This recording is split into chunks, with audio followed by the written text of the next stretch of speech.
Feliz sábado, hermanos. Amén. Bueno, vamos a probar. Creo que el micrófono ahora está muy alto. ¿Está bien? Bueno, vamos a probar una vez más. Feliz sábado, hermanos. Amén. Lo hice, les voy a decir por qué. Porque yo escuché que estaban platicando bien a gusto. Yo dije, si pueden platicar tan a gusto como lo estaban haciendo, también pueden decir feliz sábado así a gusto, ¿verdad? Amén. Bien, nada más, ahora, ok. Esperamos, hermanos, que todos podamos pasar un bello sábado, podamos disfrutarlo. Y el calor aquí adentro de verdad que contrasta mucho con lo que está ocurriendo allá afuera. ¿Cierto o no es cierto?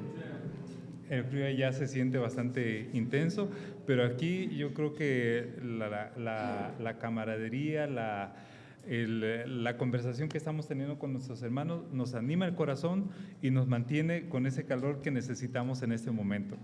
Que el Señor les bendiga, hermanos, y ahora vamos a iniciar con nuestro servicio de canto, con nuestro ejercicio de canto. Y lo vamos a hacer con 3 cantos que nos invitan a algo muy especial, y es a reencontrarnos con nuestro Señor en un momento muy especial del día. Algunos tienden a hacerlo en la noche, otros tal vez pueden hacerlo durante el día, pero el mejor momento y el momento que el Señor escogía era ¿cuándo? En la mañana, ¿verdad? En la mañana, cuando aún ni siquiera había amanecido. Y para eso tenemos el canto número 387, Aparte del mundo. Himno número 387.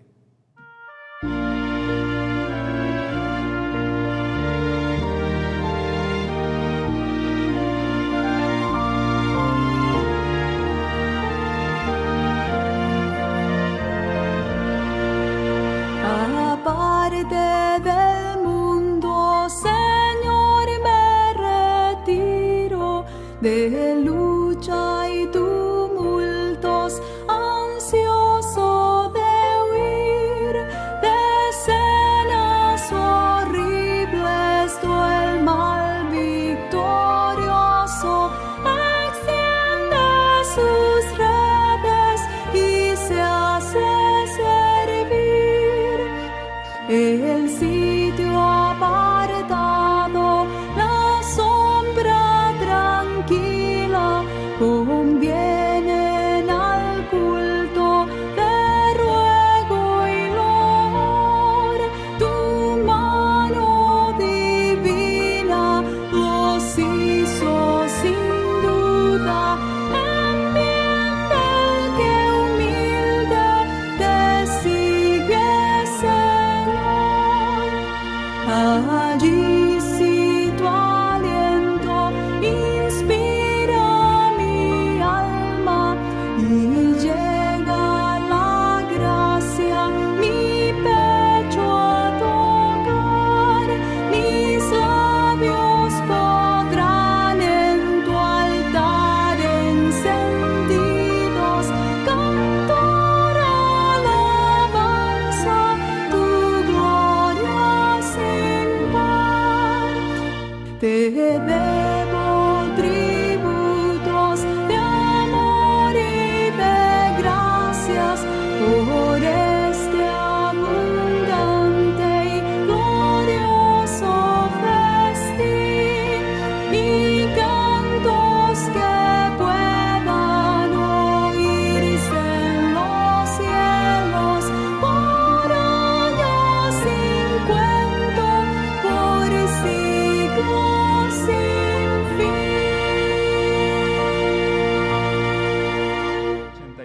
382 nos indica hacia dónde debemos dirigirnos cuando vamos a encontrarnos con nuestro Señor en la mañana. A solas al huerto yo voy.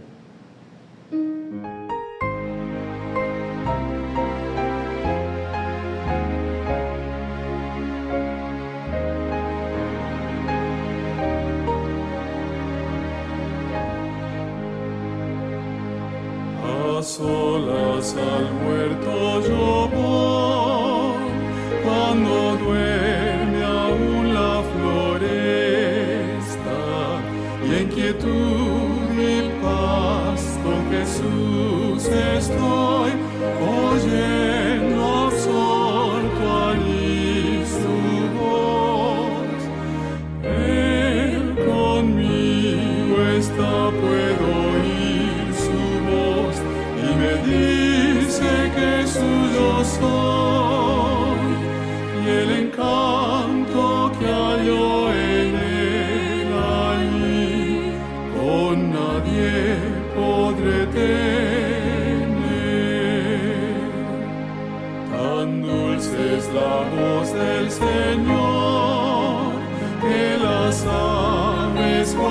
en silencio y tan solo se oye esa voz de amor que inmensa paz al alma da.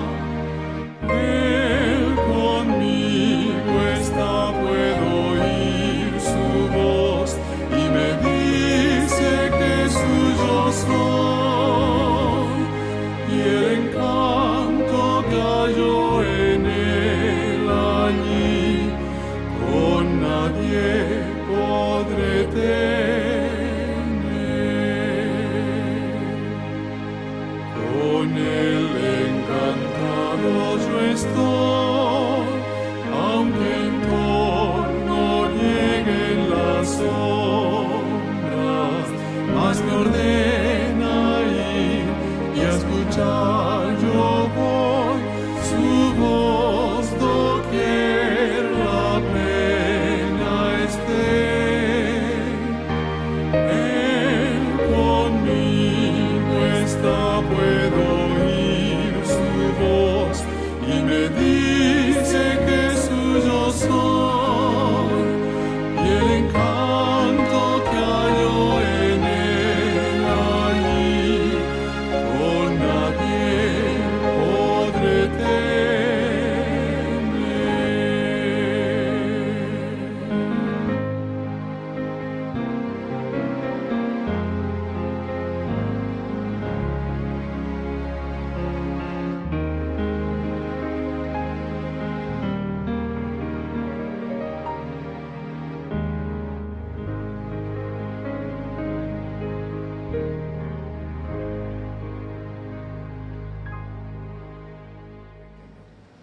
Vamos a finalizar el servicio de canto en esta mañana con las estrofas del himno número 374. 374.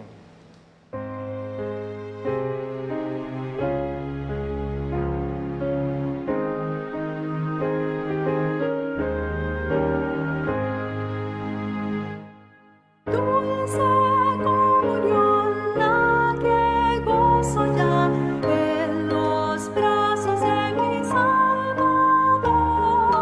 Qué gran bendición en su paz me da.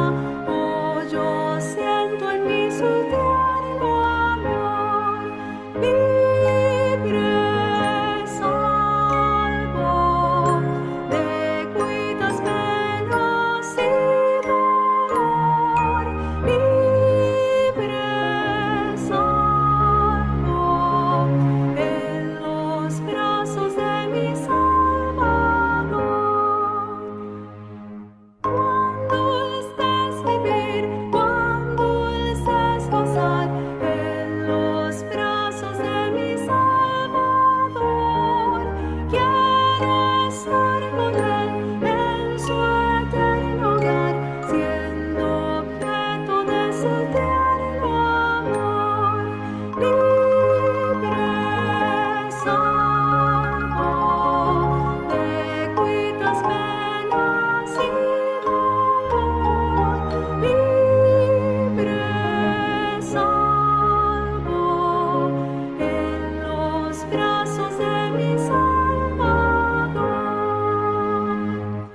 No habré de temer ni aún desconfiar en los brazos de mi Salvador.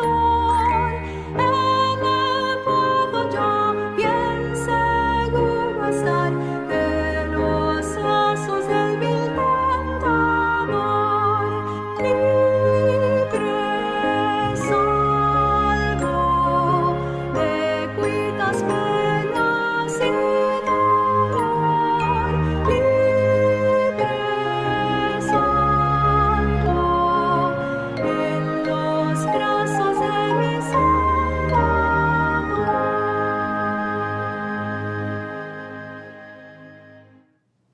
Oremos. Querido Padre que estás en el cielo, glorificamos tu nombre en esta mañana, sabiendo que tú eres tan maravilloso y tan bueno con nosotros al darnos la vida y el privilegio de encontrarnos hoy para recibir también tu bendición a través de tu santa palabra. Señor, cualquiera sean nuestras cargas, nuestras dificultades, nuestros dolores, los ponemos a tus pies para que tú los dirijas en el nombre de Jesús. Amén. Hay un pensamiento, hermanos, que quiero compartir con ustedes en esta mañana. Dice así: aunque Dios no mora en templos hechos por manos humanas, honra con su presencia las reuniones de sus hijos. Prometió que cuando se reunieran para buscarlo, para confesar sus pecados y orar unos por otros, Él los acompañaría a través de su Espíritu. Con esto quiero darle una cariñosa bienvenida a todos. Estamos contentos de estar un sábado más, que Dios nos ha dado vida, salud, y estamos agradecidos con Dios por eso, y siempre es un gozo y alegría ver a cada uno de ustedes. Que el Señor los bendiga a todos en esta mañana.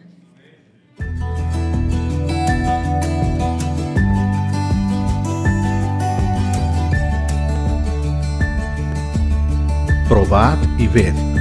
Historia de hoy: un buey para la construcción. Ya no sé más qué hacer. Ya donamos este terreno. Vendí 4 motos usadas. Un auto que tenía también lo vendí. Vendí los bueyes. Tú sabes que mi casa es alquilada, pero nosotros ya invertimos aquí más de 80.000 reales. Ahora solo falta vender a tu mujer y a tus hijos, ¿verdad, Irán?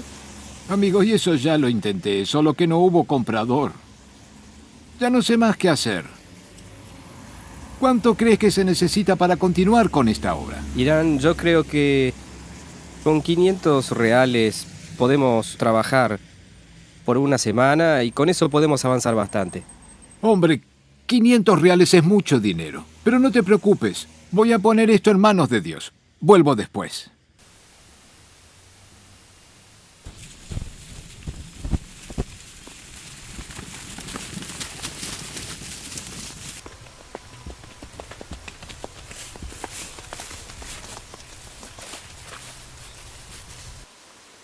Hola, Nido. Necesito hablar contigo. Claro, dime. Tu ganado está muy lindo. Al final del año, ese ganado va a pesar 230 kilos. Es un ganado de primera calidad. Nido, en tu hacienda, ¿no estás precisando de mi trabajo? Es que estoy necesitando hacer un trabajo de construcción y el albañil está parado. Necesito comprar ladrillos, necesito comprar cemento, pero no tengo dinero. ¿No tienes algún trabajo para mí, para que pueda continuar? Mira, Irán, trabajo aquí en la hacienda no tengo, pero si te interesa, tengo un buey que hace más de un año que está perdido en el monte. Si me traes ese buey te pago un buen dinero. Llaman de 8 nativos a buscar ese buey y ninguno logró traerlo. ¿Y cuánto vale buscar ese buey? Te pago 500 reales. Entonces separa ese dinero, que hoy mismo busco ese buey.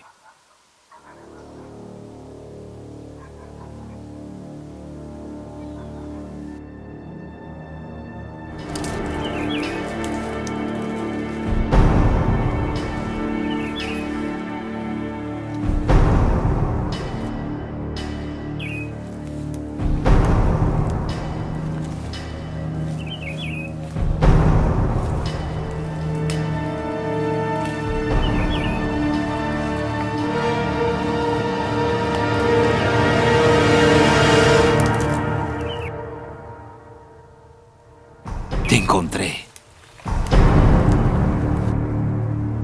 El animal era bravo y fue difícil amarrarlo con una cuerda.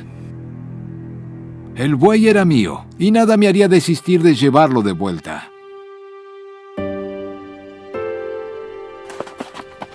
Después de un año perdido en el monte, el buey volvió a su dueño.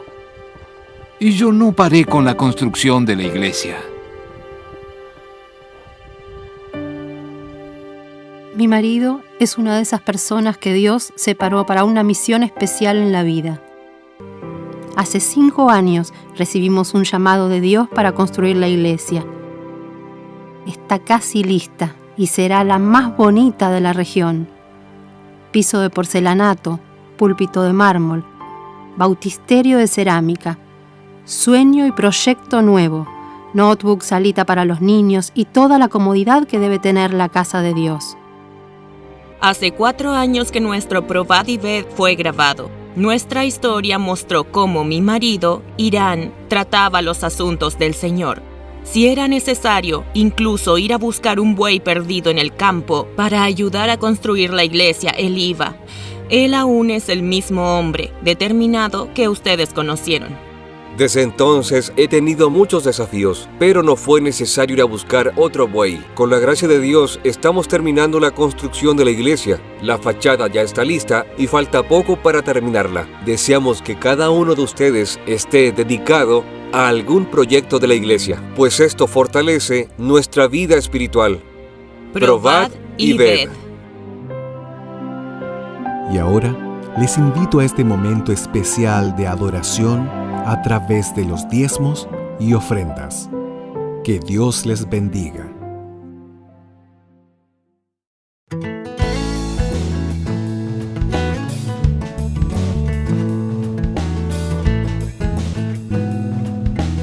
Hola chicas y chicos, la historia de hoy se llama El mejor de los regalos. El versículo para memorizar está en Juan capítulo 3 versículo 16 que dice: Porque tanto amó Dios al mundo que dio a su Hijo unigénito para que todo el que cree en Él no se pierda, sino que tenga vida eterna. El mensaje es: Jesús es el regalo especial de Dios para mí. ¿Has estado alguna vez acostado en tu cama sin poder dormir? ¿Qué escuchabas? ¿Podías escuchar a mamá y a papá en otra habitación? ¿Escuchabas un búho u otra ave nocturna cantando? ¿El sonido del tránsito? ¿Cuáles son los sonidos que crees que habrías escuchado la noche en que nació Jesús, la noche cuando todas las promesas de Dios se hicieron realidad? Imagina que estás allí. Si escuchas con atención, podrías oír el ruido de la gente que pasa afuera o los sonidos de los asnos y caballos moviéndose o relinchando en sus cuadras, o bien el crujido de la paja mientras José y María se acuestan sobre ella para descansar. Tal vez hasta puedas escuchar las palabras de José llenas de cariño al nacer el bebé. Estoy segura de que escucharías también el primer llanto del bebé. Mira ahora al bebé. Es como los otros bebés. Pequeño, con un mechoncito de cabello en su cabecita y con los ojos cerrados. Sus pequeños pies y manos se mueven hacia arriba por primera vez. Mira más detenidamente. Este bebé es Jesús. Mira a tu alrededor. Este no es un buen lugar para que nazca Jesús. Este lugar está lleno de asnos y caballos que pertenecen a las personas que se están hospedando cerca de allí. El lugar está sucio. Si miras hacia arriba, podrás ver nidos de aves en las vigas del techo. Hasta podrías ver una estrella asomando por una abertura del techo. Mira más detenidamente ahora. Jesús está envuelto en una larga tira de tela. Su madre lo acuna en sus brazos. Entonces lo pone en un pesebre acolchonado con paja, que es donde va a dormir. Este no parece ser el nacimiento del Hijo de Dios. Parece imposible. ¿Por qué sería necesario que alguien tuviera que cuidar del Hijo de Dios? Mucho antes de que Jesús naciera en un establo de Belén, Dios había hecho una promesa. Inmediatamente después de que Eva pecara, Dios le prometió que algún día nacería un niño especial. Ese bebé habría de destruir a Satanás y todas sus tentaciones. Esa no fue la única promesa que se cumplió esa noche. Dios le había dicho a David que uno de sus descendientes iba a ser el Mesías. Mesías significa el prometido de Dios. Tanto José como María eran descendientes de David. Miqueas, el siervo de Dios, había escrito que el Mesías nacería en Belén. Y así fue. Todas esas promesas se cumplieron en un solo día. Jesús había vivido en el cielo. Él había creado a Adán y Eva. Los ángeles lo adoraban. Era el rey del universo. Pero ese día se había hecho bebé. Necesitaba una madre y un padre que lo cuidaran. Tuvo que dormir en el lugar donde comían los animales. ¿Por qué? Jesús nos amaba demasiado como para estar separado de nosotros. Él quería vivir con nosotros a fin de mostrarnos la forma de vivir con Él. Nos dio otras promesas.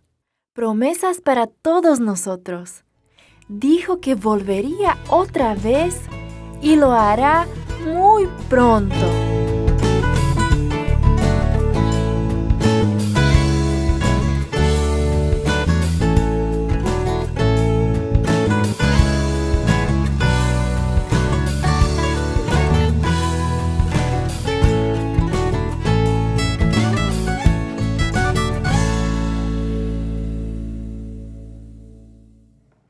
Vamos a abrir la palabra de Dios en el libro de Mateo, Mateo capítulo 1, versículo 21. Mateo 1, 21 dice, y dará a luz un hijo y llamará su nombre Jesús, porque él salvará a su pueblo de sus pecados. Amén. Bien, hermanos, vamos a postrarnos de rodillas ante Dios para tener la oración.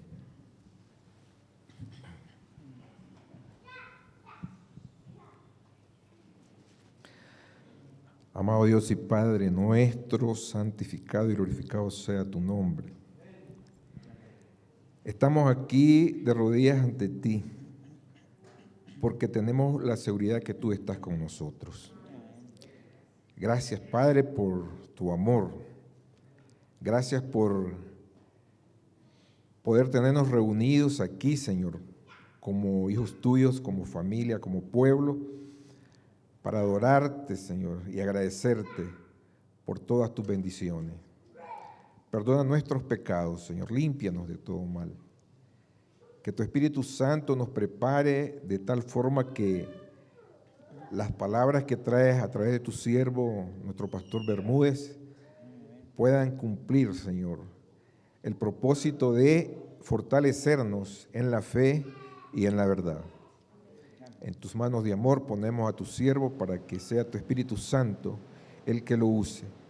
Y ese poder maravilloso sea el que también nos ilumine y nos dé entendimientos para salir fortalecidos en la fe y en la verdad.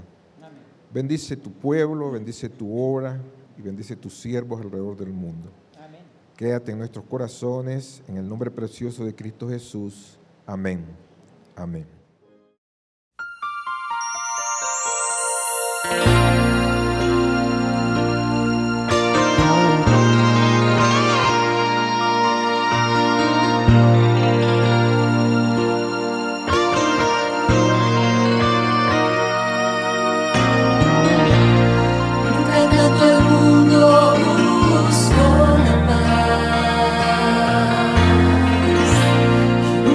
Difícil encontrar amor, no puedo encontrar quien a su hermano le dé su ayuda en cualquier lugar.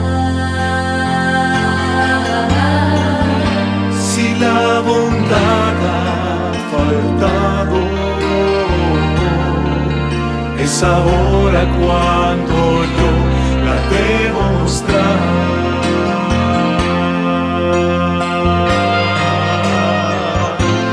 Quiero la paz, quiero el amor en todo lugar. Gente feliz con una razón para vivir. Cristo Jesús, una luz yo quiero ser. Tú eres mi paz y la razón para vivir.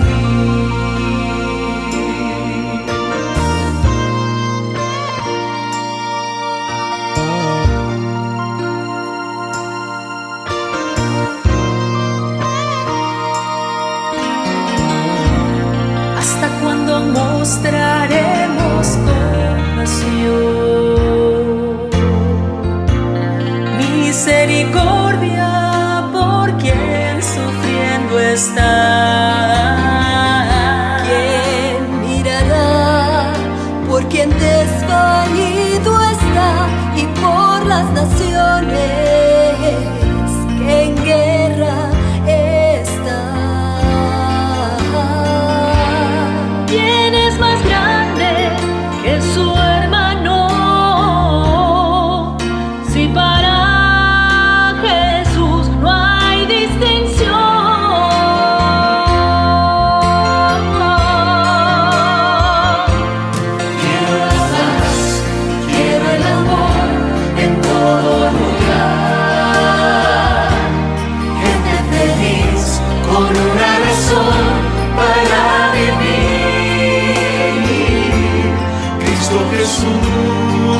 para vivir.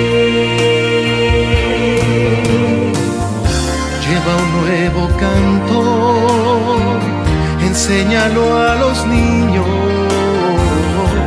deja que el Espíritu derrame bendición en derredor. Quiero la paz y quiero el amor en todo lugar. Gente feliz con una razón para vivir. Cristo Jesús, una luz yo quiero ser. Tú eres mi paz y la razón para vivir. Eres Señor y eres la paz. Eres la paz y la razón para vivir. Eres amor, eres la paz y la razón para vivir.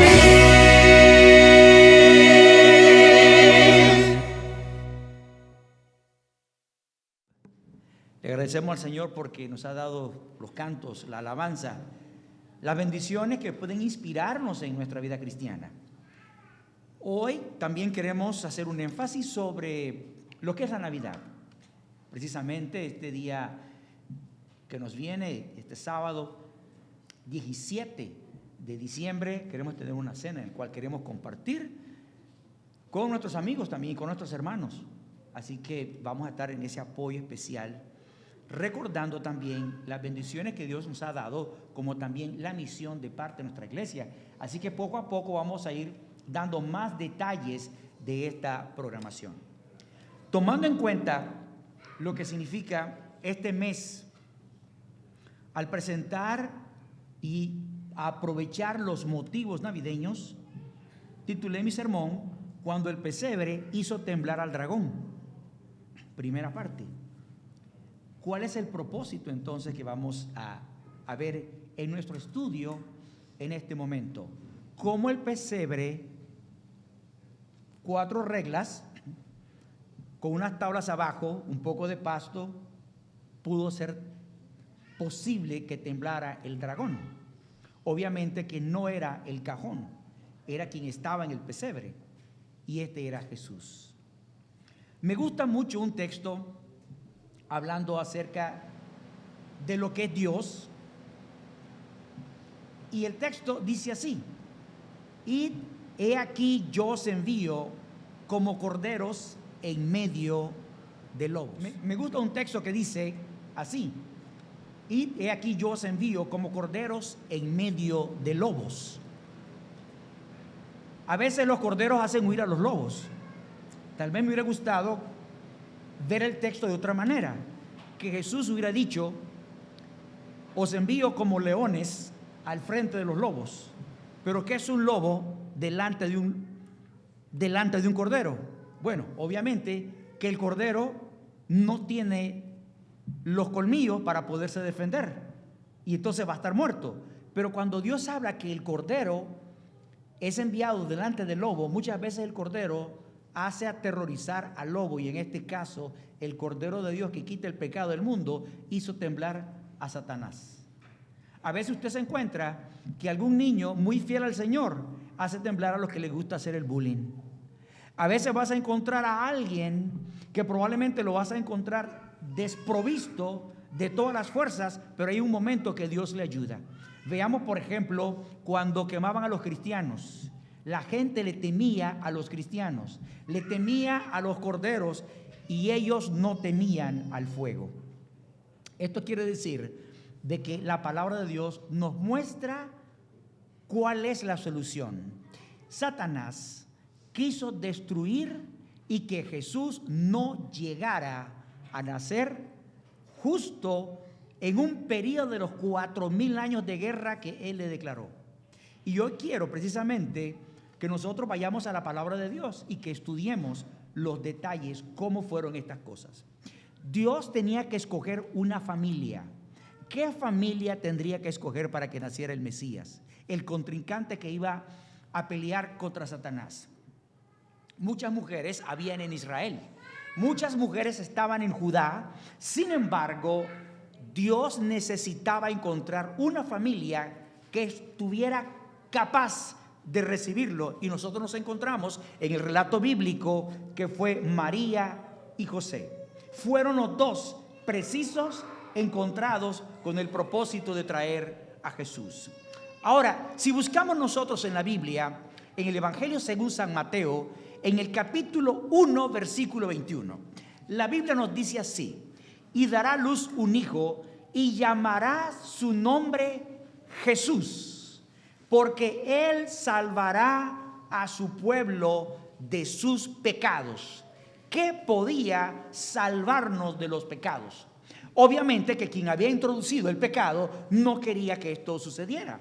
Ahora veamos nuestro mensaje en esta hora en 4 aspectos importantes. El primero que vamos a ver es un Salvador en la eternidad. El segundo, el pecado en los primeros 2000 años.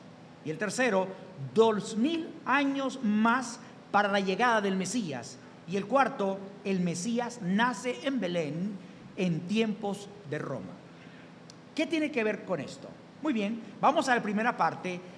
Un Salvador en la eternidad y antes de la creación de nuestro planeta. La Biblia nos muestra al dragón peleando. Noten bien lo que dice la Biblia en el libro de Apocalipsis capítulo 12 versículos 7 al 9.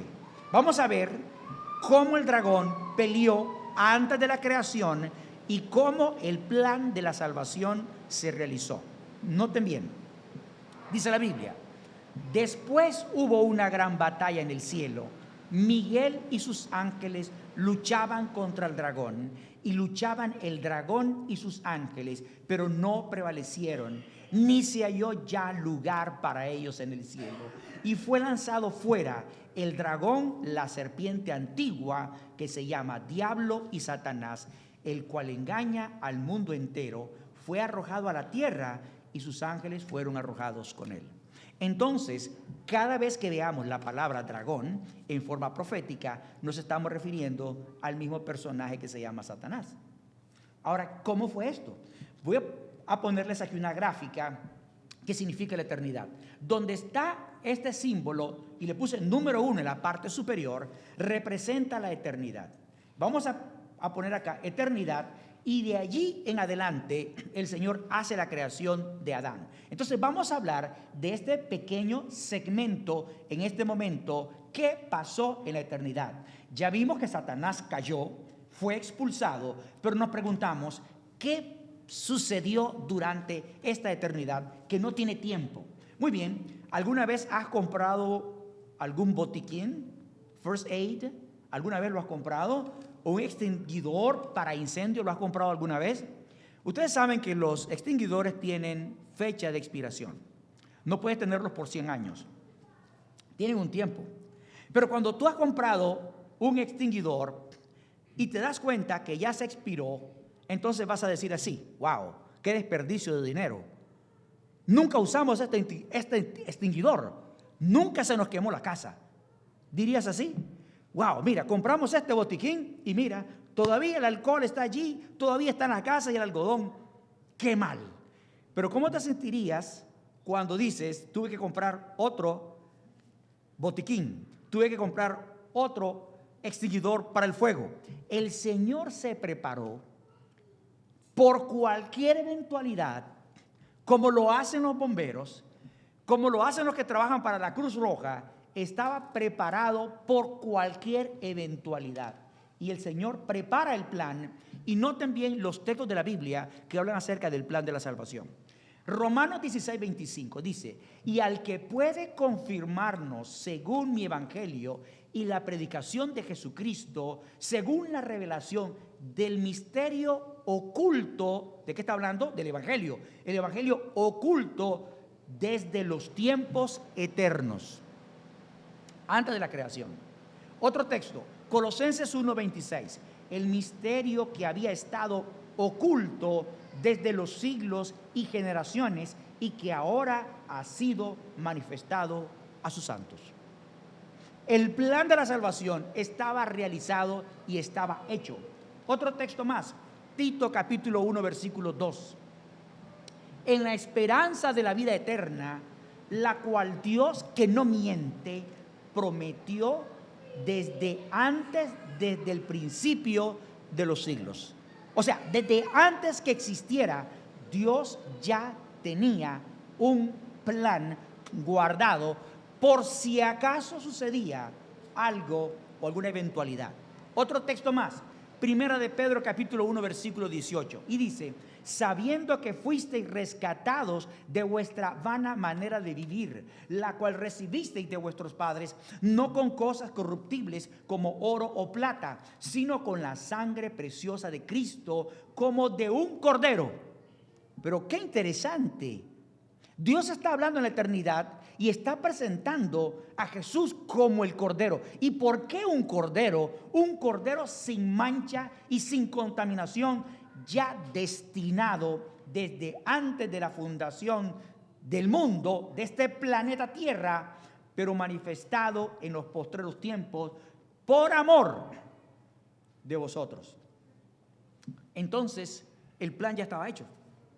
Cualquier eventualidad, cualquier cosa que llegara, Dios iba a salvar al hombre. Sin embargo, la familia celestial hace un plan para enviar a su hijo.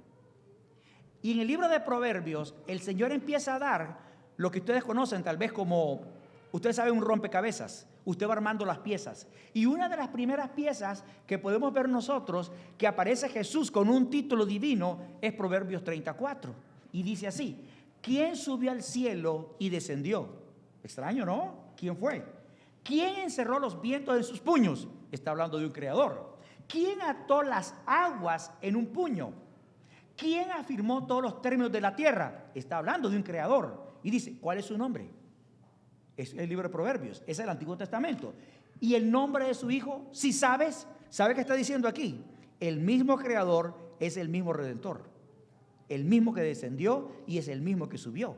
Pero no dice el nombre de él, solamente le llama el hijo.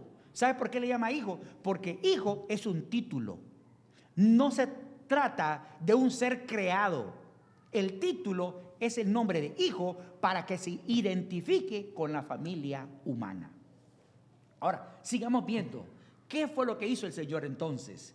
En el gran conflicto del pecado, en los primeros 2000 años, ¿qué fue lo que pasó? Bueno, ya estaba hecho el plan, estaba el hijo, estaba preparado, estaba el cordero, por si acaso. Dios no lo hizo ese plan con el propósito que Adán y Eva pecaran, para que Satanás lo hiciera. Dios no lo hizo de esa manera. Dios tenía un plan guardado por si acaso sucedía algún error hecho, y en este caso por las criaturas, no de parte de Dios.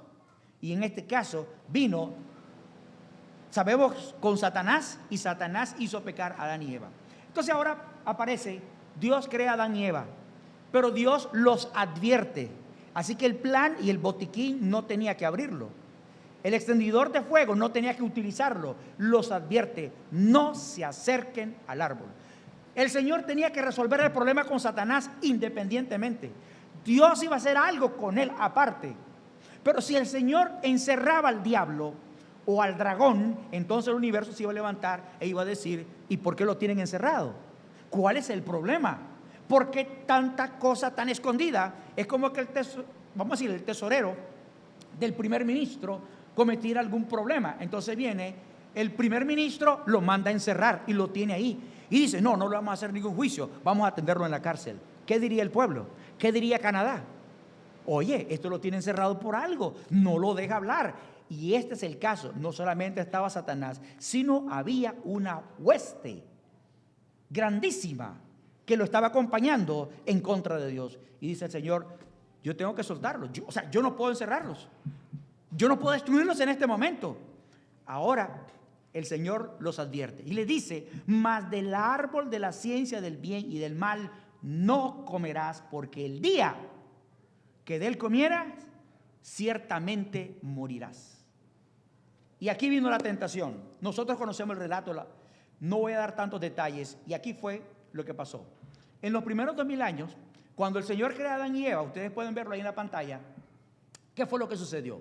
En esos 2000 años de la creación que Dios hizo, sucedieron muchas cosas hasta el día de Noé. 2000 años. La pareja peca, en ese mismo día deben morir, pero Dios en su misericordia le presenta un cordero. Aquí está el cordero que el Señor tenía preparado. A Dios le da mucha tristeza cuando usted tiene que utilizar el botequín y miras a un hijo herido o miras a un niño que se cayó, que se cortó. No dice, ay, qué alegría, vamos a abrir el botequín, qué felicidad, hoy sí lo vamos a utilizar. Nadie se pone contento. Abres el botiquín con mucha tristeza, empiezas a curar a alguien que está enfermo, que está herido. O dice el bombero, felicidades, hay un fuego allá en Saddlemont, vamos para allá, al fin vamos a utilizar nuestros camiones que los teníamos parados por mucho tiempo. Nadie va a decir eso. El camionero sale con tristeza al lugar. La persona que está en la calle recogiendo a un enfermo va triste también para hacerlo. El Señor tiene que presentar el plan con tristeza, pero le promete a ellos que no van a morir en ese momento. Dios envía la simiente, armando entonces ahora un rompecabezas. Ahora el Señor le presenta la primera frase para la humanidad. ¿Y saben ustedes cuál es? Que Jesús iba a aplastar la cabeza de la serpiente o del dragón. Simiente significa, o viene del latín, sementis o siembra, origen, lo que da la vida. En este caso, Cristo es el que iba a dar la vida. Pero por otro lado está la simiente de Satanás. Es el que iba a dar la muerte, el origen del mal, la semilla del mal. Y dice el libro de Génesis 3, 14 y 15. Y Jehová Dios dijo a la serpiente, por cuanto esto hiciste, maldita serás entre todas las bestias y entre todos los animales del campo. Sobre tu pecho andarás y polvo comerás todos los días de tu vida. Y pondré enemistad entre ti y la mujer, y entre tu simiente y la simiente suya. Esta te herirá en la cabeza y tú le herirás en el calcañar. Aquí el Señor está representando en su plan de trabajo la declaración de misión y visión. Le está diciendo, al final de todo te vamos a aplastar. Hiciste esto, pero estás perdido.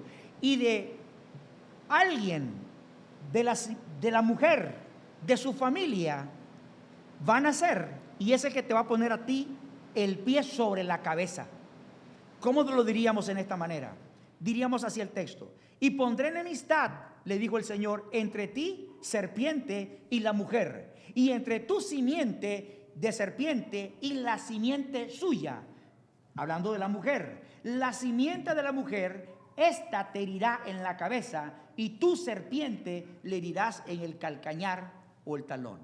Ahora, alguien diría, pero bastante difícil de comprender el palabrerío. El Señor está poniendo a dos cosas aquí. Está poniendo la simiente de Jesús, Él como la simiente de la mujer, y Jesús, y está poniendo por otro lado a Satanás y su simiente, como una guerra en un tremendo conflicto. Pero le dice, de una vez, en nuestro plan va a ser destruido. Esto se va a terminar. A Él no le gustó esta parte. Esa es la primera ficha del rompecabezas. Esa es la primera pieza que el Señor utiliza para aplastar al dragón. Entonces, dice la palabra de Dios, el dragón lo que quiere hacer entonces es acabar con el Mesías. Él tiene que acabar con la familia. ¿Cómo él quiere acabar con la familia? Porque dijo, si es de la familia de esta mujer, de Eva, y de esta familia, entonces quiere decir que yo tengo que perseguirlos. Pero de una vez aparece un sacrificio. ¿Quién presenta el sacrificio? Lo presenta Adán y Eva. El Señor le enseña.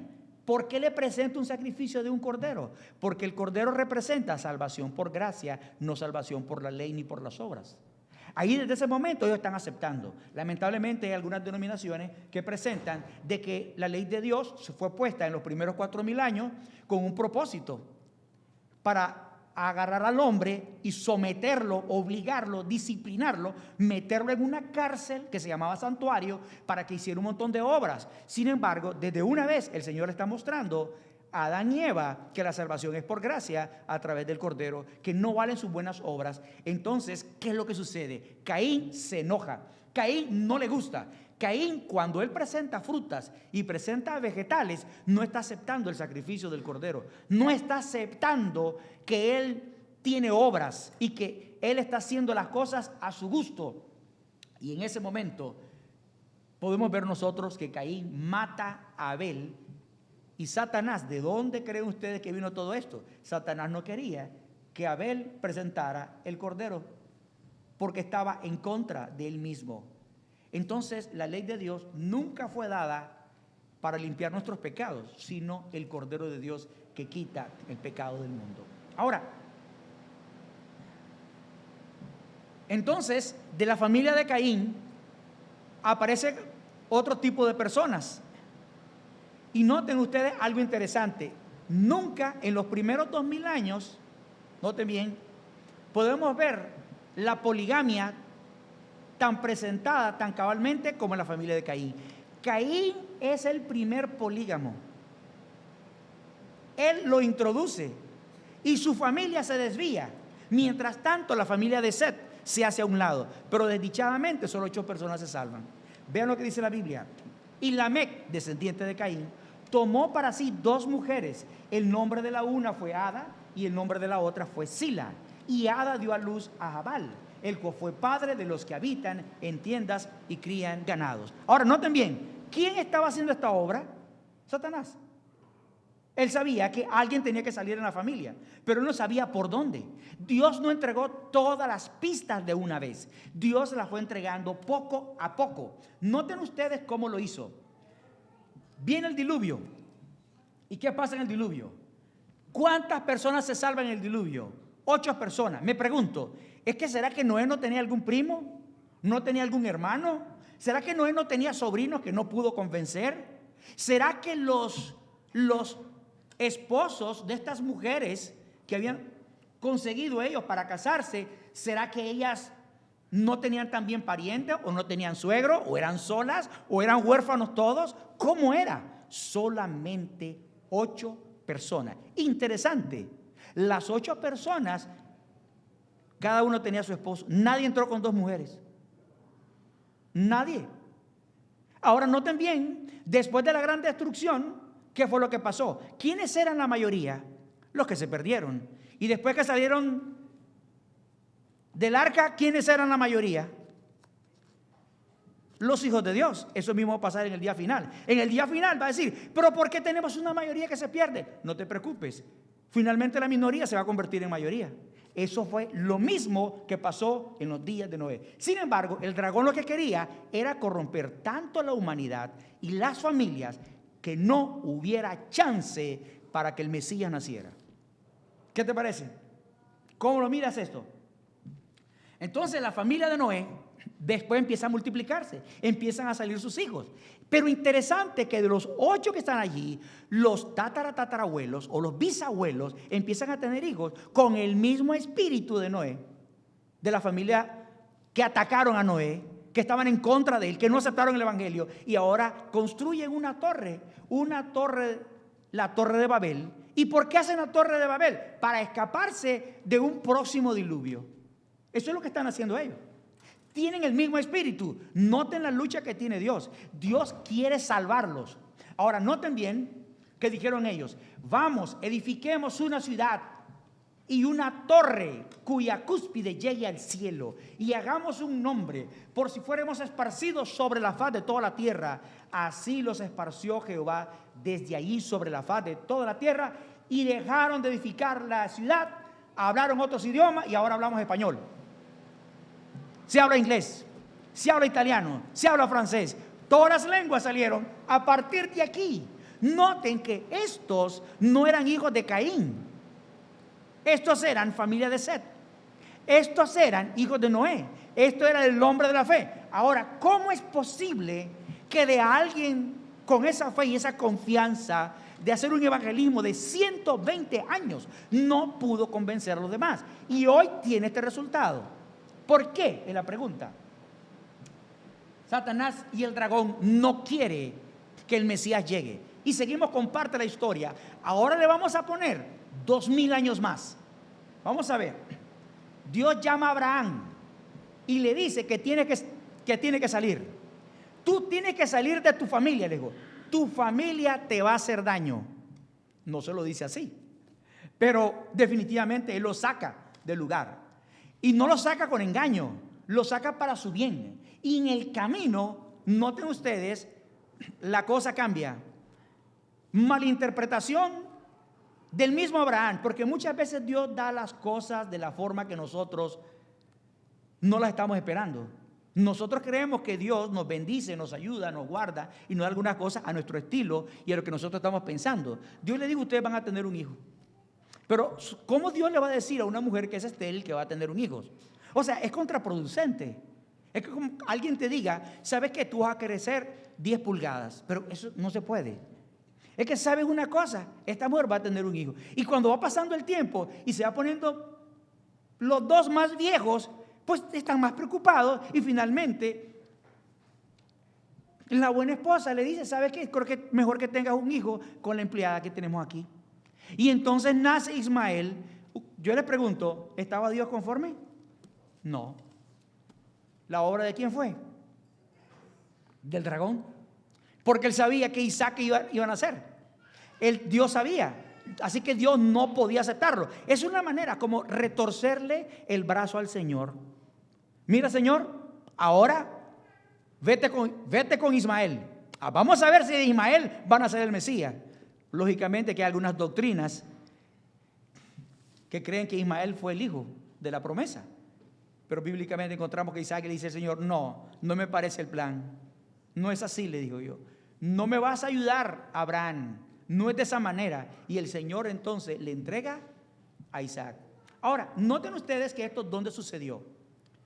En los siguientes 2000 años. Ahora vamos a ver del año, vamos a decir, no va a decir el año 2000, aproximadamente 2000 años más.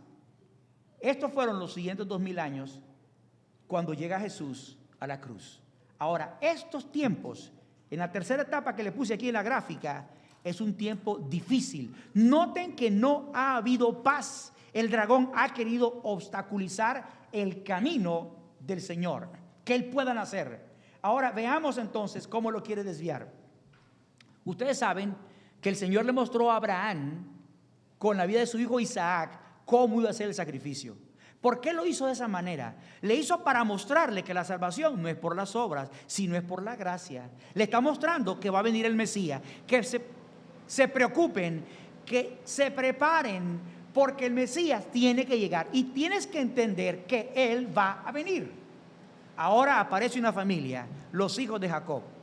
Los hijos de Jacob, tenemos nosotros a alguien especial. Los hijos, sus 12 hijos, también hicieron su parte. Pero los padres de ellos, noten ustedes, vean ustedes, Esaú y Jacob, los dos hermanos, estaban luchando por una primogenitura. Finalmente, Esaú le roba la primogenitura a Jacob. La pregunta es, ¿y qué era la primogenitura? Bueno, ¿será que eran muchos camellos? Él estaba preocupado por muchas vacas. No, la primogenitura tenía que ver con que de su descendencia nacería el Mesías. ¿Lo sabía Satanás? Sí lo sabía. ¿Por qué Satanás quería que fuera Esaú? ¿Por qué le interesaba que fuera Esaú? Porque Esaú lo primero que hizo fue conseguirse varias mujeres. Esaú estaba fuera completamente. A Esaú no le importaba. A Esaú no le importaba tanto. Su apetito era mayor que la responsabilidad de los principios. Cuando su hermano estaba comiendo y estaba preparando unas lentejas, lo primero que dijo, hey, ¿sabe qué? Te cambio el Mercedes-Benz por ese plato de lentejas. No era el Mercedes-Benz. La primogenitura. La primogenitura no solamente era la parte del dinero, sino que también era el sacerdocio del templo. Era el sacerdocio del hogar. Era el papel del hombre que debe jugar en su casa. Ese era el papel del sacerdote, del primogénito, con la familia, no solamente con su casa, sino con el resto de la familia. Y no solamente esto, sino que tendría el privilegio que de su nombre, de su apellido, iban a ser el Mesías. Qué maravilloso era eso, hermano. Imagínense que Oscar Franchi es el primogénito. Y él sabe que de Oscar Franchi, del apellido Franchi, van a ser el Mesías. ¡Wow! ¡Qué maravilloso, hermano! Hubiera sido eso, ¿no? Entonces todos ellos estaban procurando tenerlo. Mientras tanto, uno se lo está robando y el otro quiere que se lo den de todas maneras. ¿Estaba Dios de acuerdo con Esaú? No estaba de acuerdo. Tenía muchas razones. Entonces, ahí es donde la parte difícil de toda. Ahora viene una hambruna muy grande. ¿Qué quiere hacer Satanás? Destruir al pueblo de Israel. Al remanente, la familia que venían cuidando, después del diluvio, hay una hambre en el terreno. Pero en el hambre que hay, en lo terrible que existe, ¿qué es lo que pasa?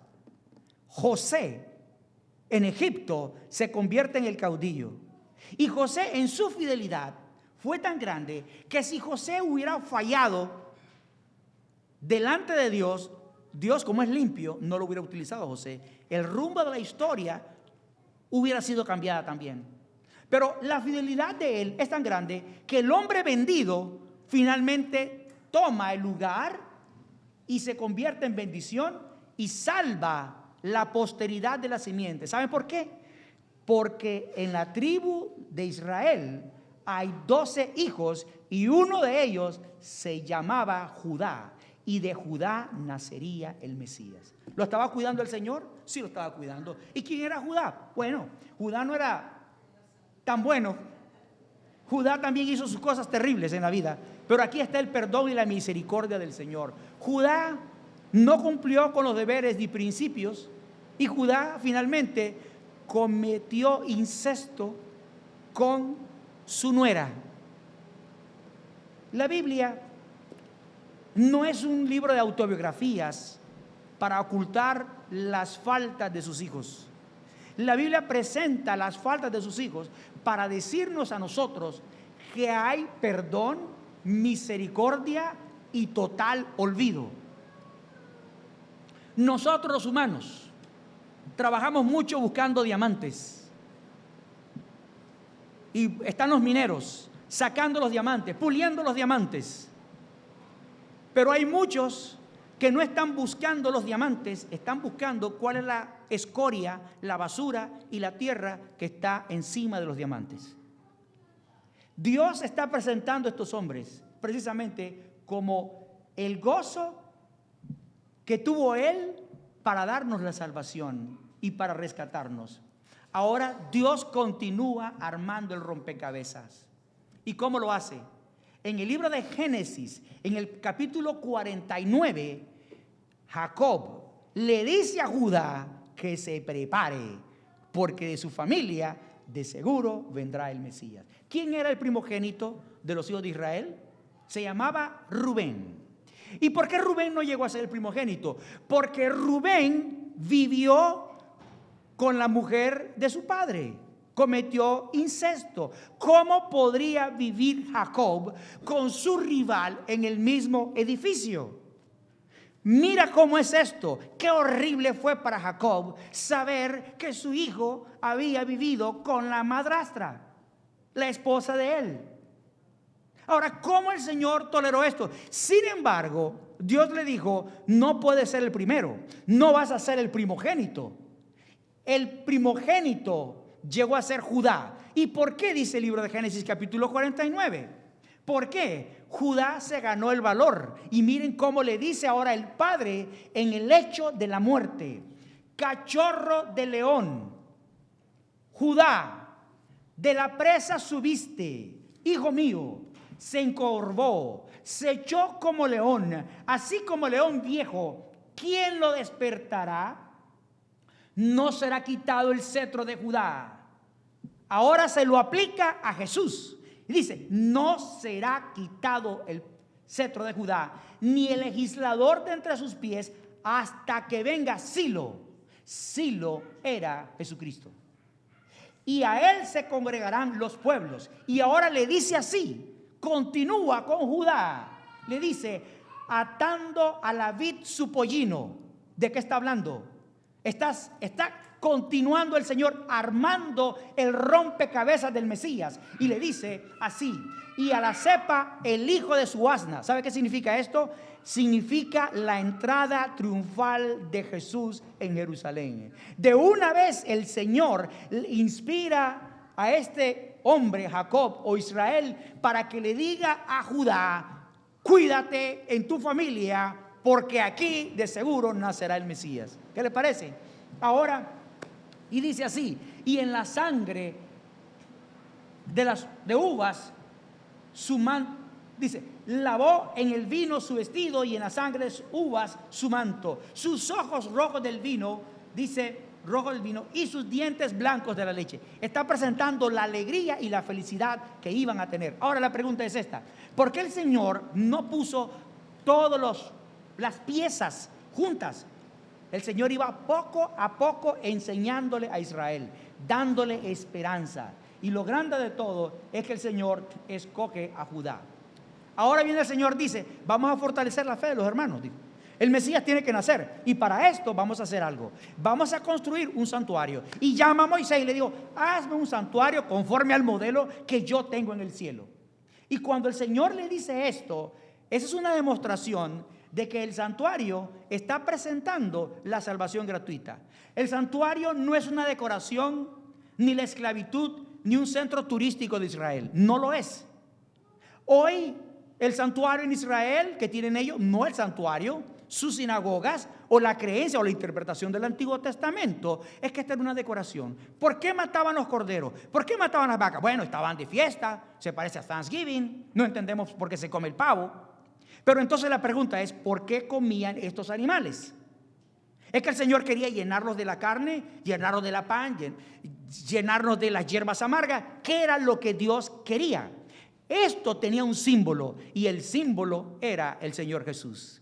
Nuevamente presente el Mesías. Dice entonces la palabra que después el Señor llama a su pueblo, y Salomón va ahora a mejorar el santuario. ¿Cómo lo va a mejorar? Con paredes, con edificios, y ahora es el templo de Salomón, donde está la mayor enseñanza, donde está la universidad de la salvación por gracia. A la entrada lo que había era el altar del sacrificio, que significaba que antes de llegar hasta la ley, que era el último departamento, tenía que pasar por la gracia de Cristo. Ya le estaba dando la escuela. La pregunta es, ¿y le gustaba esto a Satanás? No, al dragón no le gustaba. Tenemos que destruir esto, tenemos que acabarlo. Esta escuela tenemos que cerrarla. ¿Y cómo la podremos cerrar? Es la pregunta. ¿Qué es lo que él hizo? Bueno, lo que voy a hacer, dijo, es que yo voy a dividir al pueblo. Y si yo divido al pueblo, entonces se acabó el santuario. ¿Cómo lo hizo? Los puso a discutir, los puso a pelear. Y en la pelea, el gran pueblo de Dios se divide entre Israel y Judá. Es como que digamos, ¿saben cómo qué? Es como que Canadá tenga dos primeros ministros y los dos son buenos. Uno gobierna el este y otro gobierna el oeste, y todos aplauden y dicen, éxito, maravilloso, qué lindo, qué grandioso esto. Cada quien paga su agua y cada quien paga su luz. La pregunta ¿es así lo que Dios quería? Los únicos 3 reyes que mantuvieron a Israel juntos fue Saúl, orgulloso, vanidoso, narcisista. Yo no me equivoco, se equivocan todos. Aquí no me equivoco yo. David, aquel que a pesar de sus errores siempre aprendió a bajar su cabeza y hacerse responsable de la confesión de sus pecados y de pedir perdón. Por eso David tuvo el lugar que Dios le dio. Salomón mantuvo el reino junto, las 12 tribus. Pero ¿cuál fue el problema de Salomón? Entró en idolatría, se arrepintió al final. Y esta es la parte importante de la vida. Pero al final, ¿qué fue lo que pasó? La idolatría que vivieron las mujeres de Salomón le dejó una semilla que no podía quitarse.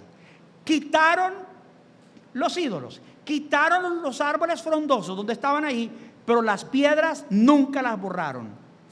Y voy a decirte algo. ¿Sabe qué pasó? Se hicieron 2 reinos. Y Satanás dijo, bingo, lo logré. Finalmente se acabó. Entonces ahora Judá tiene estos reyes. Pueden verlos en la pantalla cuántos fueron. Y los reyes de Israel a la mano derecha. Y dijo, así vamos a ir. Ahora, ¿qué fue lo que pasó? ¿Cuál fue el resultado? Israel desapareció con sus reyes y quedó Judá al final. ¿Y qué fue lo que había sucedido? Muy bien, entonces decía Israel, yo no quiero ir a adorar a Jerusalén. ¿Y por qué tengo que ir allá? ¿Por qué no puedo construirme otra? ¿Por qué no me hago una yo también? ¿Por qué no puedo tener mi propia adoración? Pero había leyes específicas levíticas donde no podía duplicarse algunas ceremonias, no podían hacerse. Sin embargo, esto que aparentemente aparecía un éxito, era una desgracia y un éxito para Satanás. Y estando en esta condición, Dios hace lo siguiente. El Señor le manda profetas. ¿Y cuáles son los profetas? Los profetas se los enviaron del año 800 al año 425 antes de Cristo. Hermanos, casi 5 siglos estaban ahí. 5 siglos enviándole profetas, dándoles esperanza. Señores, por favor, vamos al templo, vamos a Jerusalén, hagamos un solo equipo. ¿Por qué no seguimos trabajando? Vienen las guerras, tenemos que consagrarnos en las familias. ¿Cuáles fueron los profetas que vinieron? Los profetas conocidos. Número 1, Jonás. Segundo, Amós, Zacarías, Oseas, Miqueas, Isaías, Nahum, Habacuc. ¿Y qué dijo Jesús? Tú, Israel, que matas a los profetas, me caes mal cuando tú hablas así. Eso es lo que sucede. ¿Quiénes más? Sofonías, Joel, Jeremías, Ezequiel, Abdías, Daniel, Ageo y el último, Malaquías. Todos ellos hablaron en los tiempos de crisis. ¿Cuáles fueron los tiempos de crisis? Me puse a hacer la investigación. Estos fueron los tiempos de crisis. Aquí hablaron los profetas. En el primero está Judá a la izquierda, Israel a la derecha. En tiempos de Amasías llegó Jonás. En tiempos de Azarías llegó Amós, Zacarías. En tiempos de Jotán llegó Oseas. En tiempos del rey Acaz llegó Miqueas. En tiempos de Ezequías llegó Isaías. En tiempos de Manasés, en tiempos de Amón llegó Nahum, Habacuc y Sofonías. Llegaron 3 donde él. En tiempos de Sofonías, el otro rey, no hubo. Pero en tiempos de Joacás llegó Joel y Jeremías. En tiempos de Joacim estaba Jeremías todavía vivo y estaba Ezequiel. En tiempos de Joaquín llegó Abdías. En tiempos de Sedequías el Señor le mandó 3 después de él. Mandó a Ageo, a Zacarías y a Malaquías. ¿Qué les parece, hermano? Todos hablando, señores, si no nos consagramos, el Mesías no vendrá. Esta es la realidad. Esto fue lo que pasó. Entonces el dragón estaba contento. Entonces decía, ¿dónde está Judá? Y dice, pero como Dios juega limpio, ¿sabe qué significa que Dios juega limpio? Jugar limpio es que aunque seas una persona muy favorita, Dios no te va a dar la salvación si no la quieres. A Pedro le dijo, no me lavarás los pies jamás. Jesús no le dijo una broma, Pedrito, si no te las lavo, no. Pues simplemente pasaste 3 años conmigo, pero no vas a estar conmigo. Eso era serio. Entonces, aquí están las piezas que el Señor les da. Ahora vamos a ver las predicaciones de ellos. No tenemos tiempo, el tiempo es apremiante y hay muchos versículos de por medio, pero voy a darle algunos. Cuando el Señor habló que iban a nacer en Belén, ¿sabe cuál es el profeta? Miqueas. Y estaba el rey Acaz. Había una amonestación, una exhortación, pero él le estaba predicando de Jesucristo. Vamos al siguiente. Pero tú, Belén Efrata, pequeña para estar entre las familias de Judá, de ti me saldrá el que será el Señor de Israel, y sus salidas son desde el principio, desde los días de la eternidad. Oye, le dice, ¿sabes qué? Prepárese. Eso le dijo 6 siglos antes de Cristo. ¿Cómo estaban ellos? Andaban mal. Las tribus andaban mal. Salmos 41:9. Aunque el hombre de mi paz, en quien yo confiaba, el que mi pan comía, alzó contra mí mi calcañar. Ahora, el calcañar está hablando ahora de su traición. Isaías 7:14. Por tanto, el Señor mismo os dará señal. He aquí que la Virgen concebirá y dará a luz un hijo y llamará su nombre Emmanuel. Eso es lo que estamos estudiando. ¿Qué estudiamos hoy en nuestra guía de estudio en la escuela sabática? Al final, ¿cómo termina? La guerra va a terminar y vamos a ganar. Eso es lo que va a pasar. vamos a ver que la guerra va a finalizar. Pero él empieza hablándole del Mesías, porque solamente el Mesías es capaz de transformar nuestra vida. Dios no quiere echarnos con el miedo. Dios no empieza en el primer capítulo hablándole del infierno y hablándole de los gusanos inmortales. Dios empieza hablándole del Mesías. Vamos a leer el otro, Isaías 9:6. Noten que los dos están juntos. Porque un niño nos es nacido, hijo nos es dado, y el principado sobre su hombro, y se llamará su nombre. Y ahora da más detalle todavía, y dice: admirable, consejero, Dios fuerte, Padre eterno y príncipe de paz.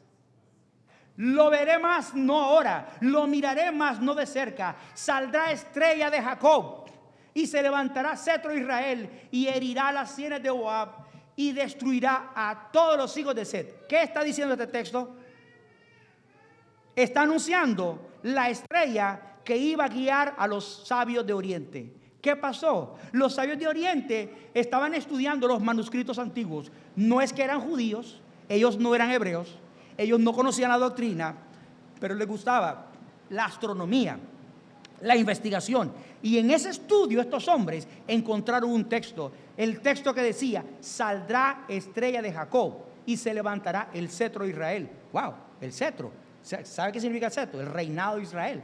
Entonces digo, vamos a seguir esa estrella. Y estaban ellos observando, no tenían telescopio, y encontraron la estrella. Y ellos siguieron la estrella y llegaron justamente a Jerusalén. La pregunta es, ¿lo recibieron bien en Jerusalén?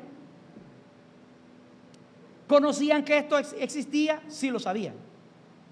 ¿Sabían ellos? ¿Conocían la historia? Lo sabían. Pero simplemente lo dejaron a un lado. Sigamos con otra profecía en el Antiguo Testamento. En tiempos del rey Azarías, el profeta Zacarías dijo: y derramaré sobre la casa de David y sobre los moradores de Jerusalén espíritu de gracia y de oración, y mirarán a mí, a quien traspasaron, y llorarán como se llora por un hijo unigénito, afligiéndose por él como quien se aflige por el primogénito. Estas fueron las amonestaciones.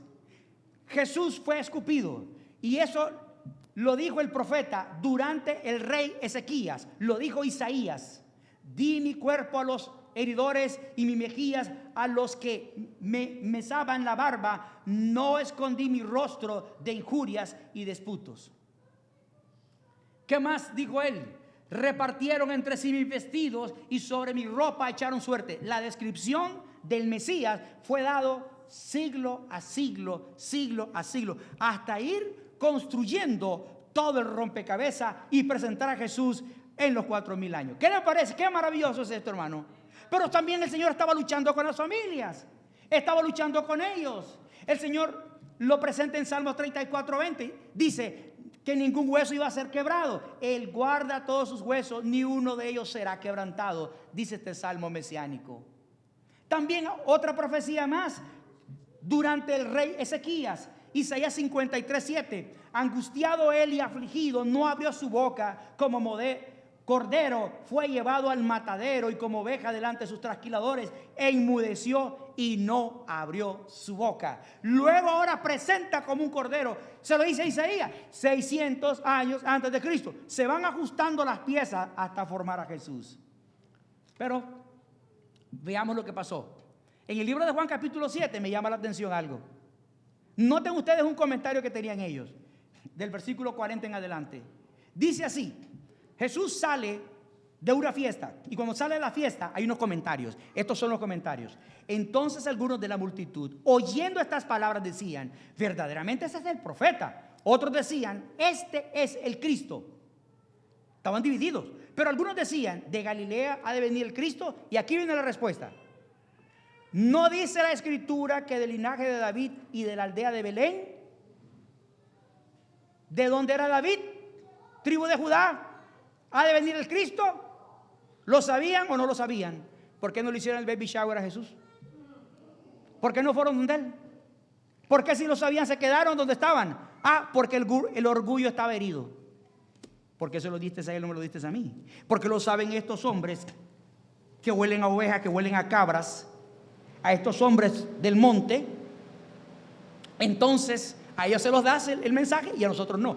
Pues no lo vamos a ir a ver. Y nadie fue a verlo. ¿Sabe por qué? Por el orgullo. ¿Y quién puso esto? Satanás. Porque ahora Satanás estaba enojado porque finalmente lo estaba haciendo temblar el pesebre. Y la profecía que le iban a aplastar la cabeza ya estaba cerca. Y esta es la última parte del tema. El Mesías nace en Belén en tiempos de Roma. La familia de María y José se preparan. Dios les da su promesa y su ayuda. Jesús nace como un contrincante para vencer. Él tiene que revelar el carácter del Padre, salvarnos del pecado y destruir y vencer al enemigo. Eso es lo que hace el Señor. Y esta es la cuarta parte. Después de los 4000 años llega Jesús. Y hoy tenemos 2000 años. 2022, ya estamos para el 2023. ¿Cuándo vendrá el Señor? La mayoría de las profecías se han cumplido. Jesús vino y ganó la victoria para nosotros. Tenemos un enemigo, un dragón vencido, que simplemente lo que hace es revolotear y tratar de hacernos daño, angustiarnos con la enfermedad, con la vida financiera, con nuestros pecados, con nuestras faltas, acusándonos a cada momento. Pero ahora quiero que veamos esto. Babilonia mira al pueblo dividido.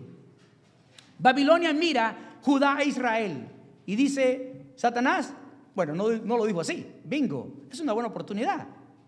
Ahora, como el Señor juega limpio, los babilonios lo van a acabar, lo va a terminar y se van a llevar el santuario y lo van a destruir. Y así fue. Llegaron los babilonios al lugar, Nabucodonosor, destruyen Jerusalén, acaban con los demás y van directo al santuario. ¿Qué hacen en el templo? Lo destruyen completamente. Y dice Satanás: perfecto, se acabó la universidad, se cerró la escuela, no tenemos más alumnos y ahora vamos a perseguir a los de Judá. ¿Y quiénes aparecen en la tribu de Judá? Daniel es de la tribu de Judá. Y ahora dice: ¿sabe? Le vamos a cambiar la religión a esta gente, le vamos a cambiar los nombres, le vamos a cambiar todo, le vamos a cambiar la dieta, lo vamos a terminar, lo vamos a acabar. El Mesías no vendrá. Finalmente quedaron conmigo. Vienen los medos y los persas. Ciro, por eso se le llama Ciro, como un salvador. Y Ciro le da la oportunidad al pueblo de Israel. Y cuando vence Ciro, Satanás no está contento todavía. Y entonces dice: vamos a acabar con este remanente que está hablando demasiado. Y agarran y ponen a Daniel. ¿A dónde lo ponen? En el foso de los leones. Y dice: los vamos a exterminar a los judíos. Vamos a acabar la doctrina. Vamos a terminarlo. Pero Dios quería que volvieran a levantar. Y ahora Daniel escribe, se pone a llorar, se pone angustiado. Él entra en un ayuno, habla al Señor y el Señor le revela y le muestra el santuario. Y le dice en el templo: 70 semanas están determinadas sobre tu pueblo. Daniel capítulo 9. Y le digo: hay victoria. El Mesías va a llegar. Aquí está programado. Hermanos, gloria al Señor por eso. Entonces inmediatamente ellos salen y construyen otra vez el templo. No era como el primer templo. Pero ¿por qué la insistencia de hacer el templo? Porque en el templo estaba la escuela de conocer al Mesías. Hermanos, sin el Mesías la vida solamente es torta, carne de corderos, ceremonias y un montón de cosas que Dios no las necesitaba. Después de Medo-Persia, los griegos venden y ganan la guerra con los persas. Y luego vienen los romanos, y los romanos le ganan la guerra a los griegos, y ahora Jesús tiene que nacer. ¿En qué tiempo nace Jesús? En el Imperio Romano. ¿Se cumplió la profecía? Y dice Satanás: bueno, ahora con el Imperio Romano lo vamos a acabar, porque aquí, diríamos en este tiempo, aquí no hay silla eléctrica, aquí no hay cámara de gas, aquí lo vamos a asustar, le vamos a enseñar que aquí la muerte no es dormir en una camita, aquí se clava a la gente, aquí se azota, aquí se le pone la mano de hierro. ¿Sabe una cosa? Jesús era como la madre que se toma de la cuna del niño cuando está enfermo hasta el último momento para que éste no muera, y no quiere comer y no quiere separarse porque sabe que representa la vida de su hijo. Ahí está Jesús. Él no quiere dejarnos. Vino con una misión. Y dice la Biblia: también apareció otra señal en el cielo. Hay aquí un gran dragón escarlata que tenía 7 cabezas y 10 cuernos. Y en sus cabezas 7 diademas. Y su cola arrastraba la tercera parte de las estrellas del cielo. Y las arrojó sobre la tierra. Y el dragón se paró frente a la mujer. ¿No es la misma Génesis 3:15? La iglesia del Señor, que estaba para dar a luz a fin de devorar a su hijo tan pronto como naciese. ¿Quién era ese hijo? Jesús. Y ella dio a luz un hijo varón que regirá con vara de hierro a todas las naciones. Y su hijo fue arrebatado para Dios y para su trono. Fue victorioso, no pudo atraparlo. Jesús venció. Y como Él venció, tú y yo estamos en este culto. Tenemos esperanza. Entonces no estamos cantando simplemente por cantar, porque nos vemos bonitos. No estamos orando porque oramos bien. No estamos predicando la palabra porque, ¡ay, qué bonito! ¿Cuánto sabes? No. Nosotros estamos aquí por la misericordia de Dios. No tenemos ningún solo mérito delante del Señor. Todo pertenece al Señor. Pudimos haber escuchado los mejores sermones, las mejores preparaciones, pero quiero decirte algo. Si no abrimos la palabra de Dios, si no tenemos comunión personal con Él, quedaríamos igual como Israel. Queridos hermanos, necesitamos dedicar más tiempo ahora en el estudio de la palabra de Dios. Ver a Jesucristo, imitarlo a Él, ponernos en contraste ante el espejo. Si lo que hacemos es parecido a lo que Él haría, o lo estamos haciendo en nuestro propio nombre. ¿Por qué recordamos la Navidad? Es la pregunta. ¿Porque es bonita fiesta? No. ¿Porque es un gran recuerdo? ¿Por qué? Bueno, la Navidad la celebra la Iglesia Adventista y lo hace de esta manera. Recuerda lo que hizo. Este es el mejor tiempo para hablar a algunas personas que no conocen de Jesús, que no conocen del Mesías. Los budistas tienen su propio Mesías, los musulmanes tienen su propio Mesías, los cristianos tenemos nuestro propio Mesías, los hinduistas tienen su propio Mesías. Aquí tenemos gente alrededor de estos edificios que tienen su Mesías. La pregunta es, ¿pero este es el único Mesías que dijo amaos los unos a los otros? El único Mesías que dijo perdonad los unos a los otros. El único Mesías que dijo bendecid a los que os maldicen y perdonad a vuestros enemigos. Es el único Mesías que lo dijo de esta manera. No hay nadie. Y es el único Mesías que no está muerto, está vivo y está pronto para venir. La pregunta es, ¿quisiéramos estar allí? Amén, mis hermanos queridos. Bueno, esta es la primera parte que hemos estudiado. Y vamos a orar al Señor para que Dios bendiga a su pueblo y a su iglesia. Porque Cristo viene pronto. El dragón ya fue vencido. El pesebre le hizo el papel.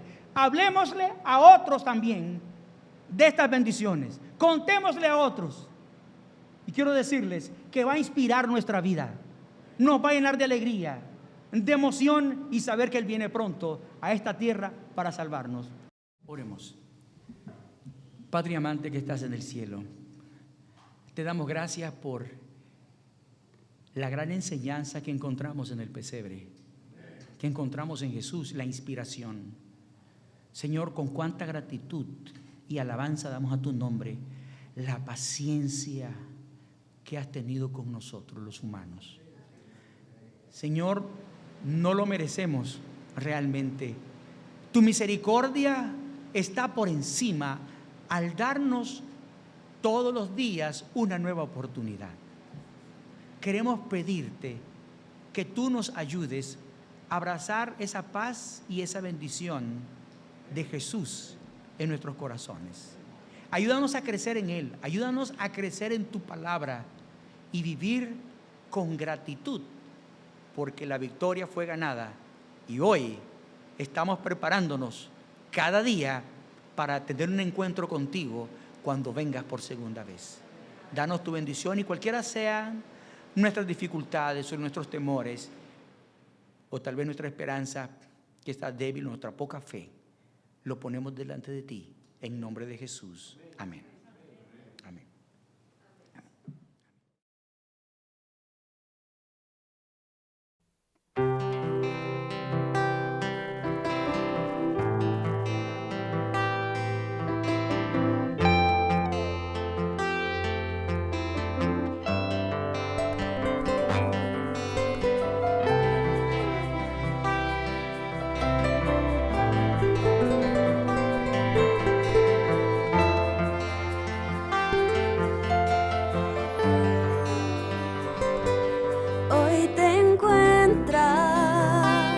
Desorientado y no sabes qué camino tomar y te asusta el pensar que te puede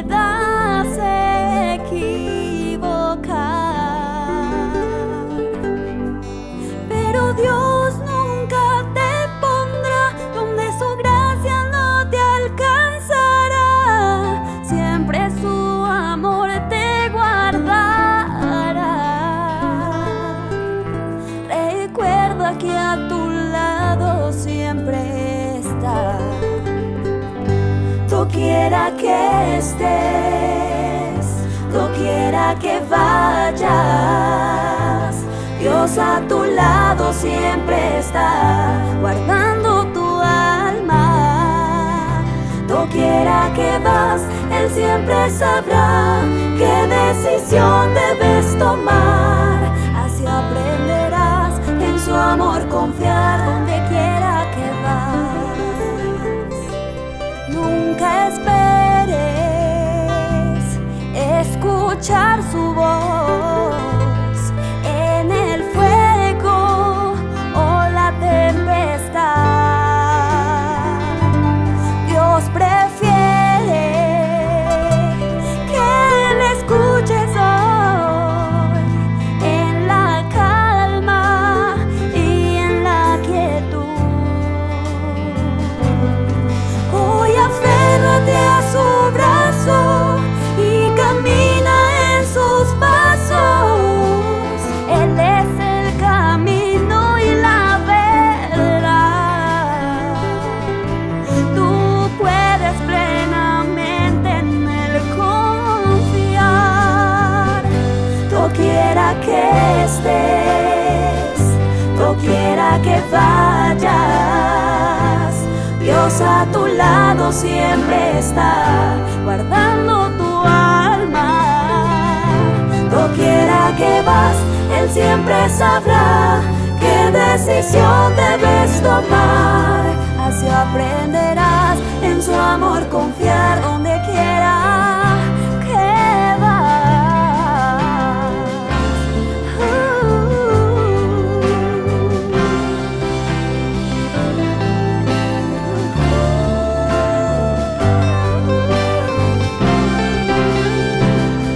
Doquiera que vas, Él siempre sabrá qué decisión debes tomar. Así aprenderás en su amor confiar donde quiera que vas.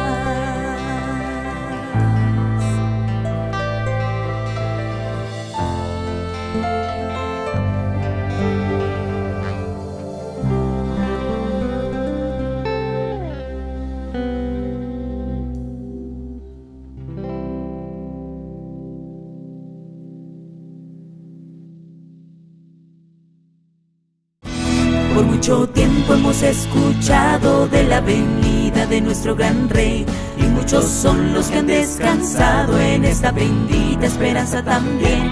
Pero hoy podemos ver las señales que muestran que Cristo muy pronto vendrá, y entonces diremos con gran emoción: este es nuestro Dios, le hemos esperado y Él nos salvará.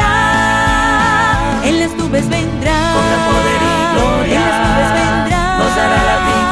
Los muertos en Cristo serán levantados y juntos iremos con Él al hogar. En las nubes vendrá, con gran poder y gloria, en las nubes vendrá, nos dará la victoria y nos llevará a la gloriosa ciudad, donde allí reinaremos y le